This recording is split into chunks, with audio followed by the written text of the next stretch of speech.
Welcome to the Behind the Bits podcast. Your host, Scott Curtis, wants to learn everything he can about stand-up comedy and take you along for the ride. Scott and his guests talk serious about comedy in every episode. Behind the Bits will uncover knowledge from different perspectives on subjects such as writing and performing stand-up comedy, as well as booking shows and the comedy life. If you're thinking about becoming a stand-up comic, already in the comic game, or a comedy nerd, Behind the Bits is the show for you. Now, let's get Behind the Bits.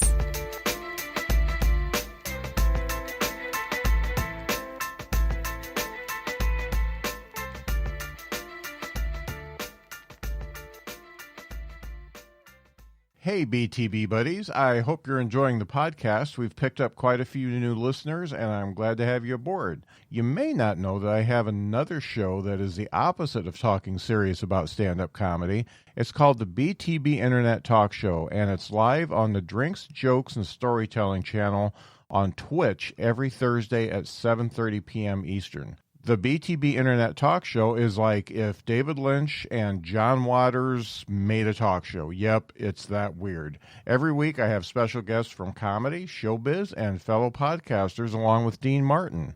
Yep, that's right, Dean Martin. It's a lot of fun, and even when it's bad, it's good. Head over to twitch.tv, drinks, jokes, and storytelling, or click on the link in the show notes to know when we're going to be live next. That's 7:30 p.m. Eastern every Thursday. Come over and check out the weirdness, and boy, is it weird. My guest today is a national and international comedy headliner. He's appeared on The Late Show with David Letterman and on Comedy Central. He's been featured in dozens of television commercials and has had roles in TV and movies. It's Wally Collins, folks. Wally, let's bring you up. Hi, Wally. How are you? I'm doing okay. How are you today? Hey, I really appreciate you being on the show, and I'm really glad that I was able to do a deep dive into the Wally Collins world because I got a lot of stuff to talk about. Okay, I'm here. So I wanted to get into, first of all, the fact that in your adult life, you didn't start out as a stand-up. I know that you used to be an architect. How long did you work as an architect before you started stand-up? That was long, maybe probably 4 years. Okay. And I'm sorry I don't remember exactly where you're from. You're Midwest, aren't you? No, North New England, Springfield, Massachusetts. Okay, so East. All right. Okay. Growing up, did you have a love for comedy? Was there some comedians that you liked that really sparked your interest, or what was it that got that fire in you that eventually came out? You know what? It wasn't a love of comedy, but I enjoyed performing. I enjoyed the power that I had when I was on stage, when I had everyone's attention. And I guess I got addicted to that because I'm a musician. And even with the music, you can everyone's looking at you, and you can just affect someone's mood by what you play or how you play. Yeah. As far as being a drummer, I know you're still a drummer. So that's another thing to talk about. What drummers did you really get into when you were young? I was very impressed with Steve Gadd. The reason why I was impressed with Steve Gadd, because when I started to learn drums, I was listening to the Steely Dan's Asia album. And he had a really cool drum solo. And then I learned that he did the drum line for 50 Ways to Leave Your Lover. Oh. And then he did a drum line for Billy Joel's Just the Way You Are.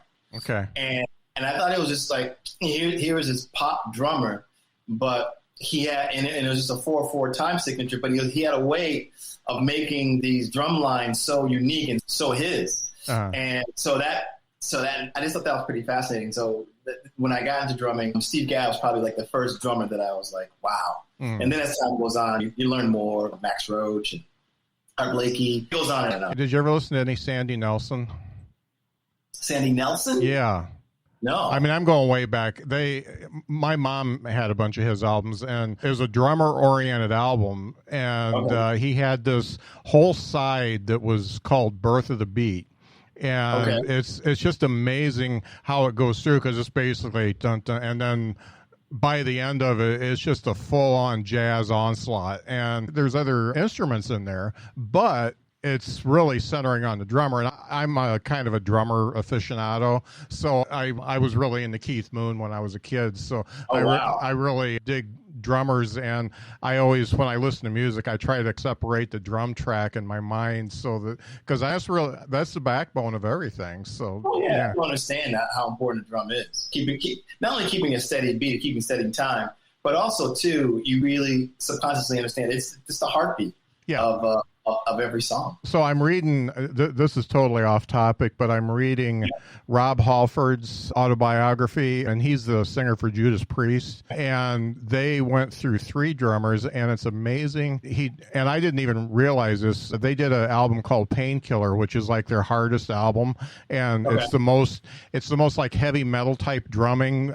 You know how it's and and their former drummer that was with them for like probably 25 years prior just couldn't do that, and then they got this new guy, and the album just totally changed the way that they were. And it's amazing, because Rob actually says, we never could have made that album without that drummer. It's Scott something or other, but it's amazing that the drummer plays such a big role, and yet they're I don't want to say they're the least popular in a band. It's usually the bass player that gets the least love. But and truly, the drummer and bass player are the ones that have to work together the most. Yeah, exactly. So welcome to my music podcast where we talk about drums. You go to school and you get the architect degree, and you're doing the architecture stuff. And I didn't get the degree. After the second year, I got a job. Okay. And I learned more within maybe like during the summertime.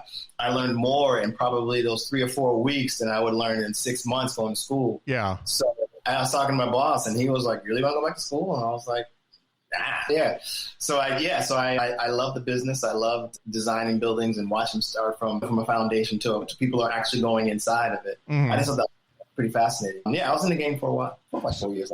So you've got an art base, obviously, with the drumming, and architecture is an art. And so you've got that art base, and you're doing a few years of architecture. But one of the things I read is that your parents actually were pushing you in to get into stand-up.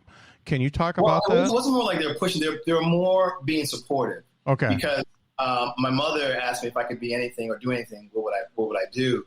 And I told her that I'd love to be an actor. Mm. And she says, "Why are you designing buildings if you want to be an entertainer?" And I said, "Well, I come from Springfield, Massachusetts. No one famous ever came from Springfield." And she gave me 3 words: "You never know." And I said, "You want me to do?" She goes, "Listen, we want our kids to be happy, and because it doesn't make sense to be miserable just doing something that you hate, or a job or if you can't stand. Do what you love, but be responsible about it too." Because the first time I got on stage, I was still working in the architectural world, and I would, after work, I would go and do comedy. And after like a few gigs, a few shows, I should say, I was ready to quit. Yeah. And my like, "Whoa, wait, let it be an easy transition."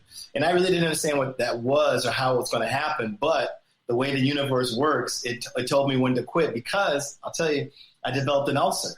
And I was telling the doctors, like, "You're really stressed." And I'm like, "I guess." He goes, "What are you doing?" So I was telling him what I was doing. He goes, "Yeah, you're burning the candle at both ends, buddy. You got to make a decision, either architecture or this entertainment world or being a comedian."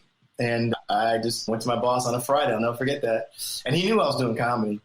And I went and told him, I was like, "We got to talk." And even before I told him what I'm going to put in my 2 weeks, he says, "Listen, good luck to you." Stood up from the back of his desk, shook my hand. He says, "You're going to do great." So yeah, that just told me that it was time to move on and go for my dream. So did you have a net?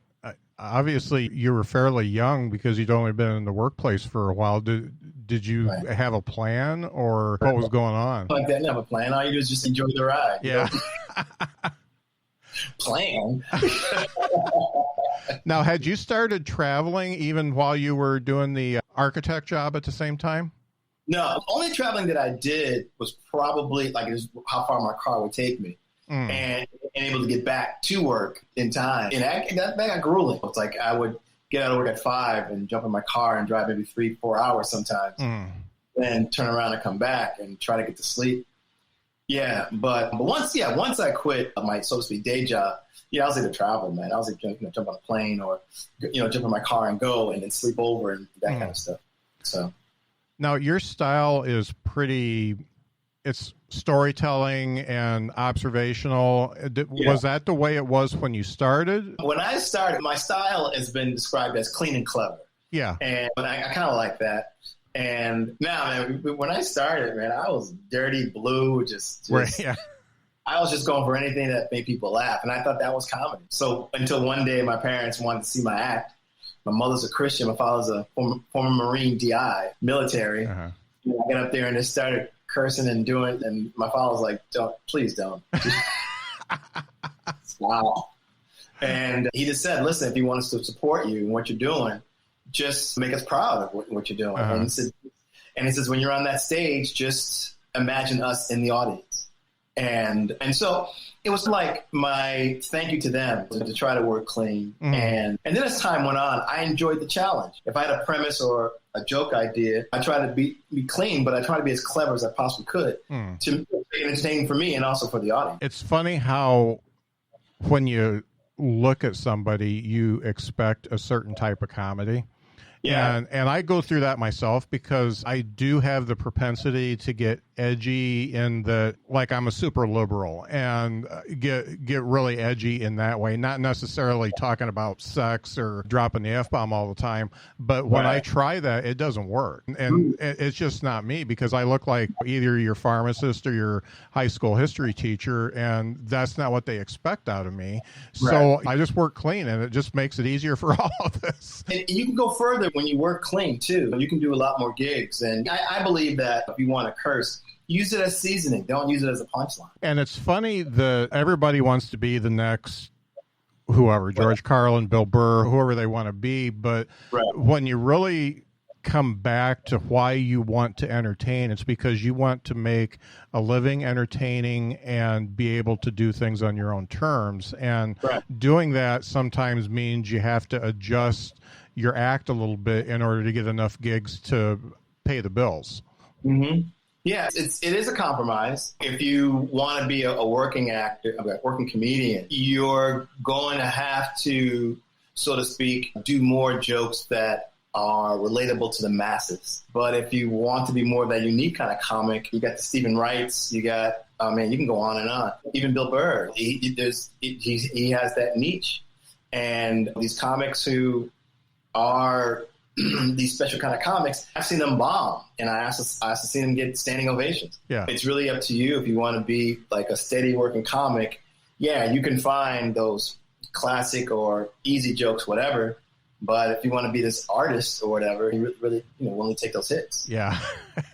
Yeah, the starving artist thing is truly starving. Yeah. So one of the things I read is that when you did one of your first sets, you just felt like you did terrible, and yet the club owner said, hey, I would like you to do more. Can you talk about that set and why you thought you did bad and why the club owner thought you were better than you were? Well, this is a while back now, but from what I remember, my goal was when I got on that stage that people were going to be just giving me applause and just slapping tables and things like that. Because in my mind, and on that drive up, I'm hilarious. So there's these jokes. How can I lose with these jokes? But this is my mind. And also, too, when you're doing jokes, working on setups and things like that, and as a comic, a syllable or an inflection can affect the punchline completely. And those things you have to learn. Those are techniques. Funnier words are words with a hard consonants, pickle, knuckle, dribble. And also, too, you never put the same word in your setup and in your punchline or payoff. So those things you learn as you go on. And those are techniques. And so I know I made mistakes like that on that stage. However, this manager / booker, he saw the performance in me. He saw that I was comfortable on stage, that I really wanted to give something to the audience, that I had a passion for what I was doing. And so he saw that, thank goodness, he saw that. And that's why he said, come back and settle in to where I'm comfortable, or what I'm comfortable doing. Mm. There's a key differentiator there in performers. You wanted to do something for the audience, and a lot of them that get up there for their first times want something for themselves. And that I see that. And that's one of the first times that's been brought up. You're my probably the 66th person I've talked to. And that's the first time it's been brought up about being more, we talk about audiences sometimes, some of the people I talk to, but we don't talk about what your attitude is when you walk on stage. Do you want to give something or do you want to take something? And club owners know that. People who have been in the business do understand that, and that's why people get booked. Yeah. Club owners also, too, it's a business. And club owners, what they want to do is put butts in the seats. And you break it down anyway, that's how they're going to survive. And club owners, they'll book someone who, so to speak, has their own niche or their certain style if they have a strong following. But they will book comedians who are good entertainers. Yeah. And there's a lot more of them that are not necessarily great writers, but can entertain an audience. Yeah. And it's easier.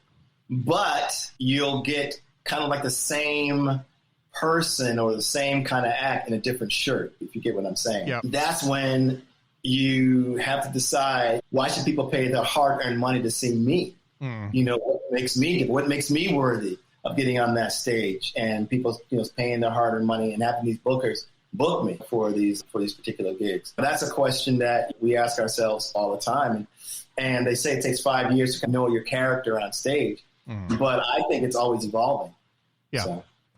So what was like the first 2 years like when you walked away from the architect job and pursued comedy full time? I just thought it was amazing. I was making, really good money doing something that I love doing, that I truly enjoyed doing. And I just thought that was like, is this right? I felt guilty, actually. Yeah. But I had comedy friends, and they're like, no, this is it. This is what the deal is, man. This is life now, your career. But then as I got more into it and understanding the craft, I went out to Boston and watched those comics. Yeah. And that's when I kind of got like a kick in the head, like, oh, this is a whole nother level. Yeah. Because the way that they put the words, the way that some of them wouldn't move at all. And I'm very energetic, it's like that. But I just thought it was fascinating that they get applause breaks and standing ovations on just standing there in front of a microphone and just talking. Yeah. And I'm like, wow, this is a whole new level that I have to understand. Yeah, it does take a lot to get in front of complete strangers and have them react collectively to what you said. Yeah. Thinking about your writing, before I get into writing, you were making good money to start out. That's one thing that's a little bit different today, because features used to make a lot more money than they do now. When you're talking either the one night shows at a bar or an FOP or whatever, or even the 3 nights or the 3 show weekends or whatever, they don't make as much as they used to. So a lot of them, they have to keep that job a lot longer, or they have to live a lot more frugal than like in the car and stuff. I know ones that still do. And so it's a little bit different even than 10 years ago. The landscape has changed. Do you think that if you would, so say you were 24 years old now and you decide you're going to go into comedy from the architecture job, do you think you would be as comfortable as you were when you did it the first time? Yeah, because it was the love for it. If this is what I have to do, or this is the grind, I'll do it. Yeah, like I said, I was doing it for the love of it. And just getting on that stage, and it's like heroin or crack, man. Once you get that full laugh of a joke that you constructed, wow, you want that over and over again. And yeah, I would, and I still do, man. I'll still go to an open mic. I'll still go to somewhere when I'm not getting paid, like these Zoom shows that I do, Or in fact, here in New York, Central Park, they were doing comedy in Central Park last summer, and there was no microphone. You're under a tree. And people just gathered around, and you're telling your jokes like that. If I didn't have the love for it, my ego would have been like, I ain't doing that. But I truly enjoy the back and forth, so to speak. I give them something, and they give me the adulation or the confirmation that they're enjoying what I'm doing. Right. And that it just makes me want to go further and further. But yeah, it's the love for it. Do you have any love for Zoom comedy? Is that something that you would still like to do after everything opens back up? Not really, but I did learn another way of doing comedy, slowing down, trusting the joke. That because a lot of us, of course, back in the day when there was an audience, you feed off that laughter that you can like rest and collect your thoughts in that little time space of laughter to say, okay, I'm going to go this way. I'm going to go this way. Mm-hmm. And when I first started doing Zoom shows, I was definitely stumbling over my words. And because you definitely, out of habit, because like jokes out that I did already, I knew they would get a laugh and I could like perch there. Yeah. But I didn't hear the laughter. Right. So stumbling, I'm like, you got to fill this space up because I'm hearing it. Yeah. But then I learned that I don't have to fill that space up. I have to be comfortable with myself and comfortable like just staring at this screen because people at home are laughing or enjoying it or whatever. Yeah. So it's a different way of presenting. And also too, doing, shows in Central Park or in the park. Same thing, man. It's like now you have to be larger than life because all these other distractions that people throwing frisbees and dog barking, kids like screaming, whatever.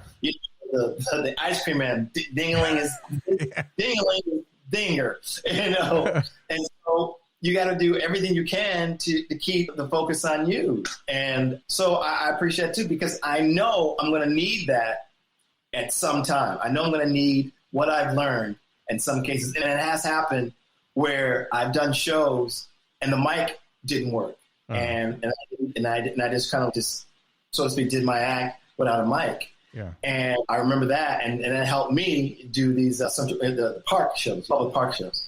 So yeah, so it does help. You're learning; it's a new muscle, but I think it is necessary. And you just put it away in your pantry, so to speak, in your mind. Yeah. And you're gonna, I remember this situation, and then go for it. Yeah, it's definitely it's a learning curve, but it's also I think when you work on both the outdoor and the Zoom comedy, because I've done both of those, that you get, I think it's going to make me better on stage. I feel like, and one thing with Zoom comedy that I learned, and it took me a little while, is that your audience is completely captive. They are watching that screen, and they are not going to stop watching if you pause a little bit longer.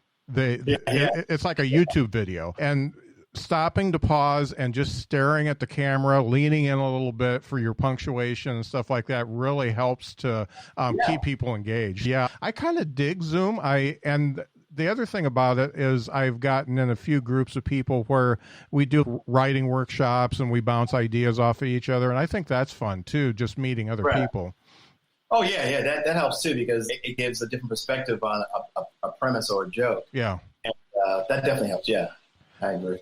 So I was going to talk about writing. Let's talk about that now. First off, during the pandemic, did you do much writing? Yeah. Did you? I wrote stuff about where. Well, here's the thing: is that in the beginning, no one knew, still don't. No one knows what's going on and when it's going to get back to. And I can't say normal, but some kind of normal. Yeah.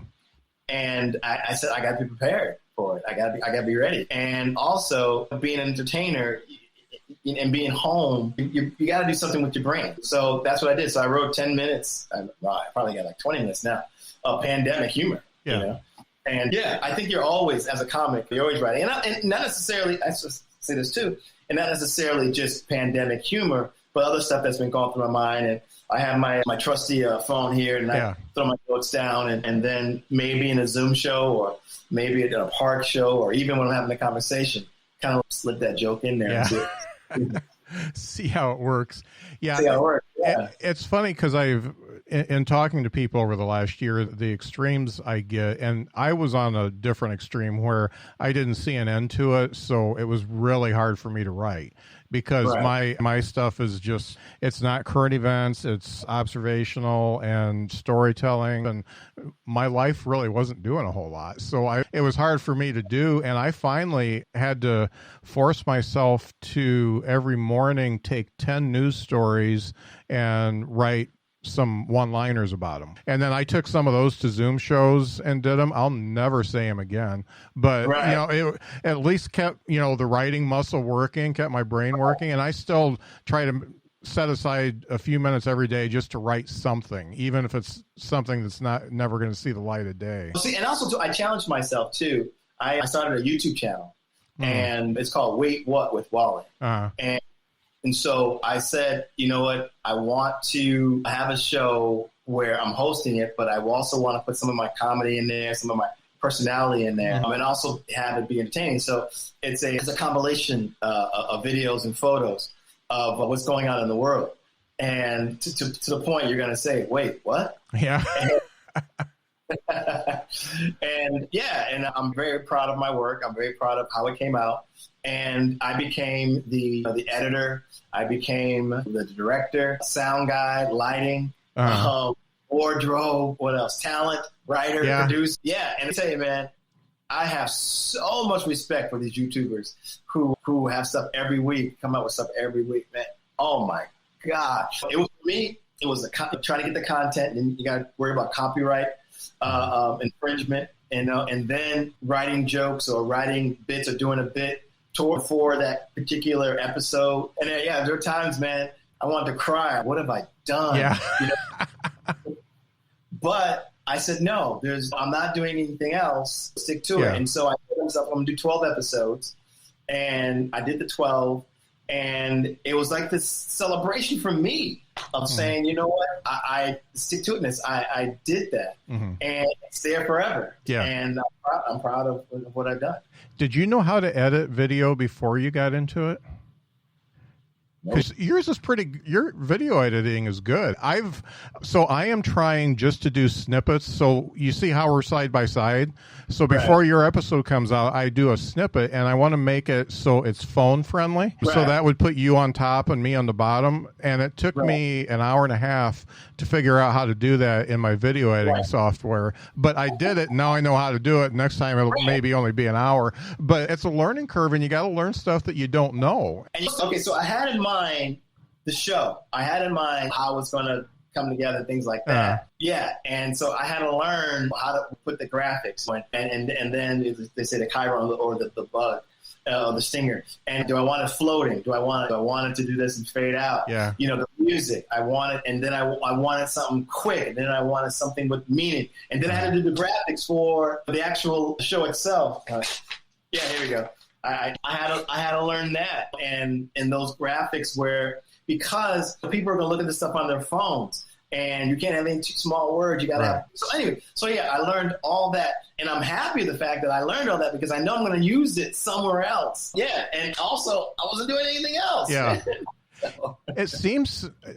Correct me if I'm wrong, but it seems like you are somebody who's equal parts of idea and execution. Because I'm very much idea, and execution it takes so much effort. And when we're like this, you got to do it all, like what you said, and you got to force yourself to do the execution. So when I'm doing stuff for the podcast, I'm like, I've got great ideas, but I would like to pay somebody to do this, but I'm not making enough money at it yet to do it. Right. And so learning, I guess, is good, and because at least you know what you want when you're done with it. And it really is. If you go back to the comedy world, it really is. Like these young jacks, they want to get a manager. They're in the game for like a year.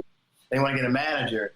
And they'll say, I'm going to get a manager. I'm like, well, what is your own career? And I think, I would tell these young comics, I said, get a manager when your career needs managing. You can do all that. You can make those phone calls. You can worry about your own travel. You know how to travel, what you want, what you like, or what you would like. And you need to know those things, because when you finally get a manager, you can say to them, listen, do this and this. If things don't go the way you want them to go, you know that you can get it done, or you tell them specifically how you want it done. And also, too, that relationship with bookers. A lot of these young jacks, they just trust their agents or the representation, so to speak, of the booking for these shows. And the booker and the club owner, they have a relationship, but they really have a relationship with you and as a performer. And I think it makes a lot of sense to really get a relationship with the club owner or the booker of the club of that venue, because if they like you on the personal level, they're going to probably book you again. They're going to probably look at your style in a different way or whatever. And if you stumble on a joke or whatever, or you have a kind of a sucky set, whatever, they're cool with you. And they're like, so I really think it's very important that you do the hard work first, and then you'll know how you want it done. Yeah, no doubt. Talking about your writing and your style, you have enough stuff on YouTube, and it goes back for a few years.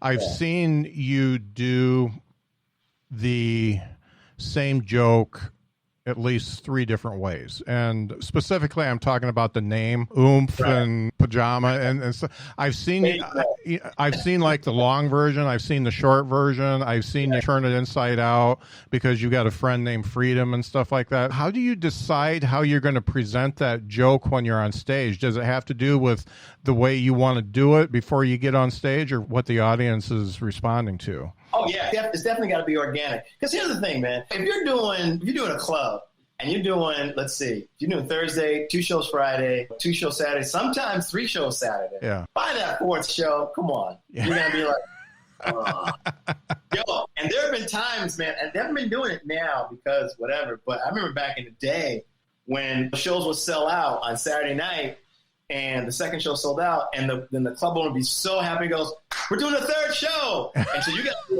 you know what I mean? Yeah, and you're like, yay. So I really feel that you have to make it fun for you too, and also this is for me. I really shouldn't say for everybody else, but for me, is that if I twist it a little bit, if I change the setup a little bit, it's fresh for me, and I don't fall into that habit of falling into a rhythm like da-da-ba-da-da-da-da-da, next joke. And I see many comics do that. And because it's almost like if it works, don't fix it. And I always believe that it works, fine, but you always can tweak it. And so I look at jokes like that. Like I always can tweak it. And I get so self-conscious of my jokes because I'll do a joke one night and I'll look at the next week. I'm like, oh, I should have did that way and did that. You know what I mean? Yeah, I was really impressed with the name joke, obviously, just because you not only switch up the length and stuff, but even the tags are a little bit different each time you do it. And that's really the first time I've seen different variations of jokes, like clean, dirty, and stuff like that. But that's the first time I've seen somebody really change it almost from the inside out based on the type of set they're doing or the audience they're in front of. Right. And also, too, it's so funny because I teach and I have a student because I did a joke and it was fine. I was getting strong laughs. But in my brain, I was saying, you know what? I know it could be better. I ripped the seal off of it and I kind of took it back out and I tweaked it. And I did it and I was working in New York. This is a couple of years ago. And I tweaked it and I liked how I changed the punchline, and I do a lot of jokes. And I remember she coming up to me and she goes, that joke you do about, I think talking about my wife or something like that. And she goes, your punchline was fine, but you changed the punchline. Why'd you do that? And she's almost like, why would you do that? Don't change that joke on me. Yeah, and I was like, what? And she was like, why'd you do that? And I go, because I felt that it could be better. And it really kind of could be better. Yeah, like you got your laugh. Yeah. Move on. And I'm like, yeah, it's my work, and I want to be proud of my work. And if I had the opportunity to make it better, or in my mind, to something I'm more satisfied with, I'm going to do that. And I think that's funny because you really expose somebody to the art part of comedy. You're painting a picture and you're painting it a little bit different. You're changing that happy little tree to a happy little bush or something like that. And they're actually seeing that and they don't get it. Now they have to go home and find out that, guess what? Comedy is actually an art. Yeah. And it's so funny, man, because when you talk to comics and like the new ones, their idea or understanding what comedy is, it just go, really? It really makes me twist my head like, oh, it's just a business. You get a product, and you're happy with it, and then you can go far as you can go with it, with that product, saying the same thing over and over and over and over again. You'll get the same results, so to speak, and people are happy with that. Yeah.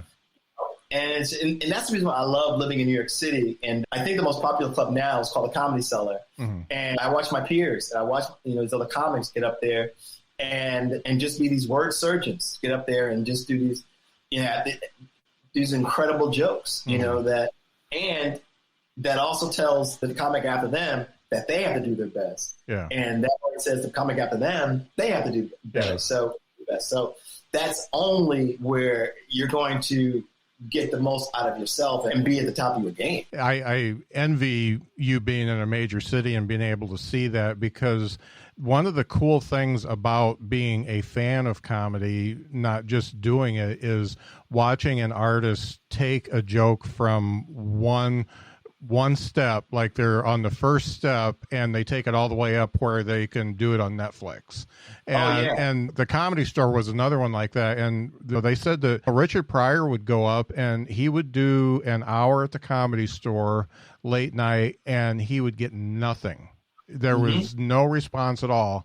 And then he would come back, do a little bit better, a little bit more response, a little bit more response. And then that same act, after he fine-tuned it, will go to HBO. Yeah. And it was just amazing. That's what we have to do. You got to do the reps, and you got to do the adjustments and understand what the audience is feeling. But on the other hand, what makes it hard is you got a different audience all the time. And you don't know, this may not have worked today, but tomorrow it may go over great.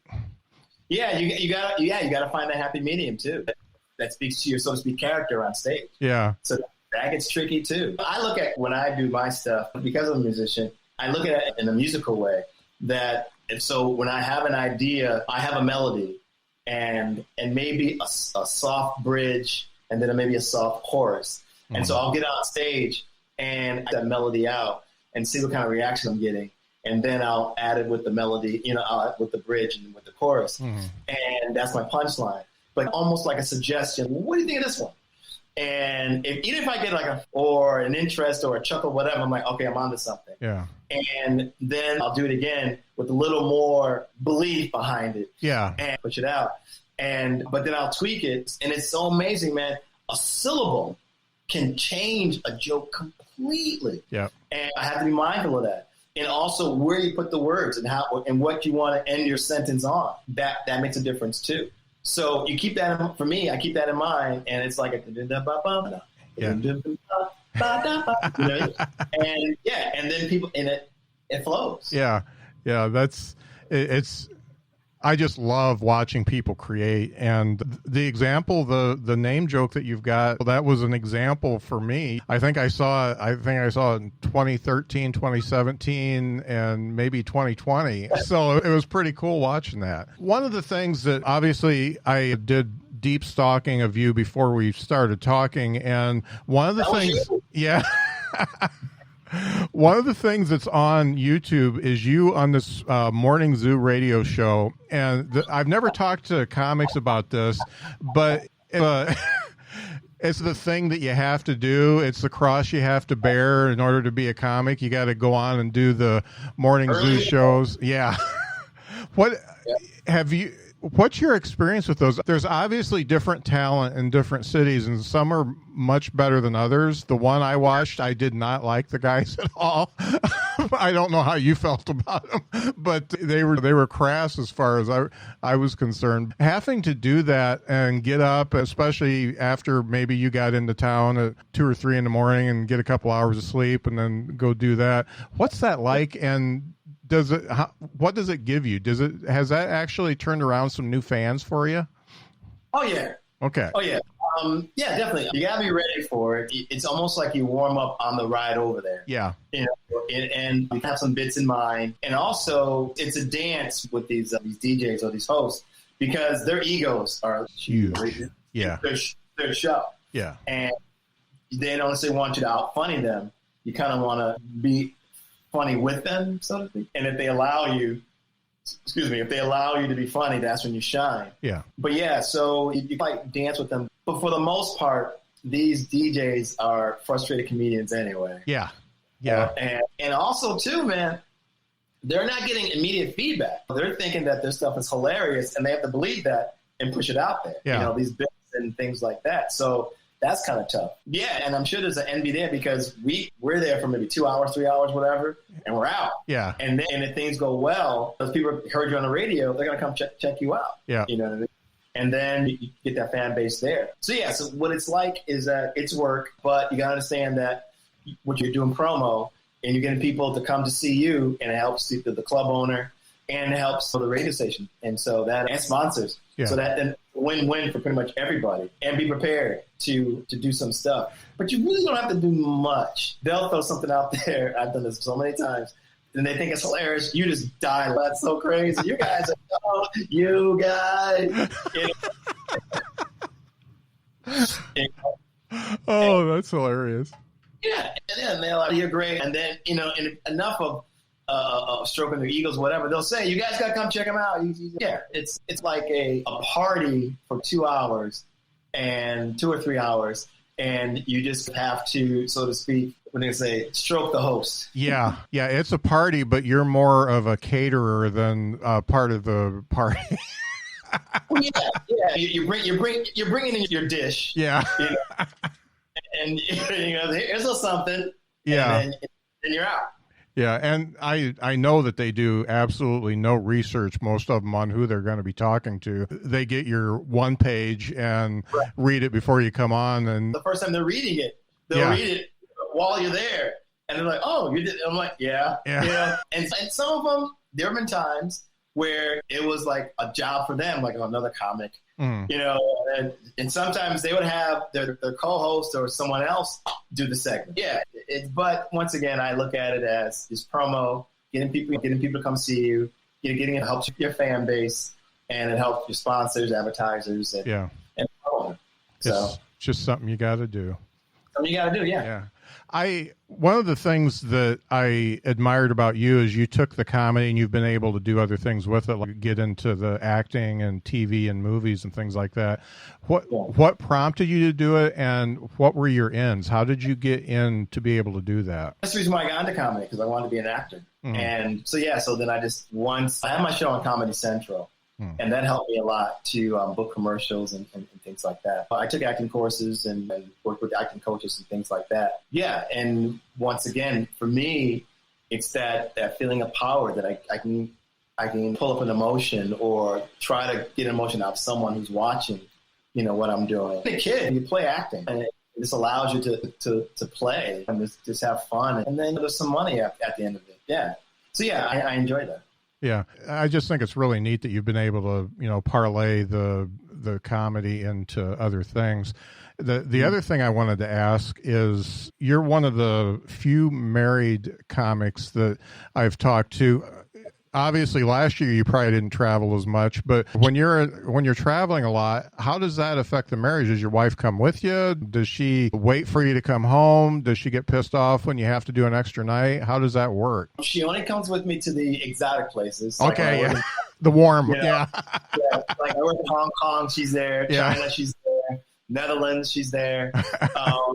She loves that kind of stuff. Or if it's like a resort or casino, because she loves slot machines. Yeah. And in fact, it's funny when I think about it, because she loves slot machines. I would book myself every year in Atlantic City, and on her birthday, that week of her birthday, and she would just love it, man. I would work. I'll do my 45 minutes that night, and then for the rest of the week or whatever, the rest of the day, we're going to outlets, going to the beach or whatever. And so it was like a vacation kind of thing. Yeah. But when we met, I was a comedian when we met, and she knew or knows that I have to travel. She knows that sometimes, which I hate doing, but we will make plans for something and something will come up, a gig will come up, and I got to break those plans. However, she knows that because I feel so guilty, I'll make up for it. We'll fly first class to the next time we'll go someplace, or she'll get some kind of special pampering or something like that. So she knows in the end, on the other side, she's going to get a better deal. It's really neat to be able to keep up a relationship when there's just so much traveling. It's also, too, I think what helps the relationship is that I'm not around. So I come back and tell what happened, and she'll tell me what happened. And last year I was here every day. That could be grueling on us. But luckily, we live in one of the big apartments in New York. And so she could be, she's working from home. And so she's on the other side of the apartment. I don't see her for like hours. Yeah. And that one time I asked her to meet for lunch in the living room. And I was late. And I told her it was traffic, but she was cool with that. But yeah, she knows. And, she knows that I'm always busy, that I got to do something. And she knows that. Yeah. And, but she knew that, like I said, she knew that going in. Yeah. What I do. That's funny. So, the pandemic actually tested marriages in a different way because being joined at the hip for that long. Yeah, it does. It helps you to appreciate a person, when to give them space, when to know that you need space. And so, this pandemic has definitely, it made people look into themselves. Yeah. All right. Last question. This is the one I ask just about everybody. What is the best and worst advice you got coming up? The best and worst advice for what? For comedy, stand up. The best advice. Wow. Every joke has to be your closing joke. Right? Every joke as your closing joke. And what I mean by that, don't settle until you get an applause break. Mm-hmm. So if you write every joke as your closing joke, you can close or open with any joke that you want. Yeah. And I would tell my students, ABC, always be closing. So even your opening bit is your closing bit, and your closing bit could be your opening bit. So that's great. That's the first time I've heard that one. There you go. Yeah. And the worst is, be inspired by everything, but don't try to be that comic or that person. I'm telling you, man, living in New York City, I've seen the Bill Burrs, I've seen the Chappelles, I've seen the Sarah Silvermans, the one, because people, they see that comic and they're like, oh my God. And they, of course you channel them, but some people try to be them. And I've seen it, and it just makes me cringe. You can be inspired by them, but throw you in there. Yeah. So be yourself as it most possibly can be. Be yourself on stage. That's great. Closing out, where can people find you? What do you have going on if you're doing any live shows, what do you have going on that people can find you? Well, definitely I need likes and subscribers for my YouTube channel called Wait What with Wally. Please go there and watch those episodes over and over again. Hey, the one on religion and all those clips you got of the pastors just tearing into the congregation, you're not worth 15 cents. I laughed so hard. And then the guy who came from the pulpit and grabbed the girl's phone and threw it.